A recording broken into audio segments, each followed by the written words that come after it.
Friends, గత 2 వీడియోలలో ఇచ్చినటువంటి ప్రశ్నలకు జవాబులు ఈ వీడియోలో ఇచ్చాను. చాలా తేలికగా అర్థమవుతాయి. డౌట్స్ ఉంటే కామెంట్ చేయండి. ఇప్పుడు హ్యావ్ గురించి ఒకసారి పునశ్చరణ చేసుకుందాం. జవాబులు గమనించేటప్పుడు నా వాయిస్ని మ్యూట్ చేయండి.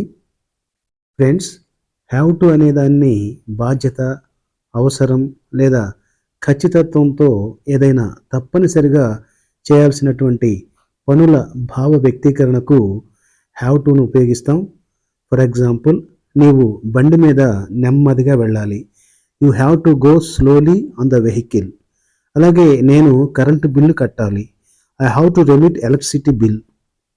నీవు ఇక్కడికి వెంటనే రావాలి. You have to come here immediately. ఇలా అన్నమాట. ఓకే ఫ్రెండ్స్, హ్యావ్ టు గురించినటువంటి సంపూర్ణ విశ్లేషణ ఇచ్చానని అనుకుంటున్నాను.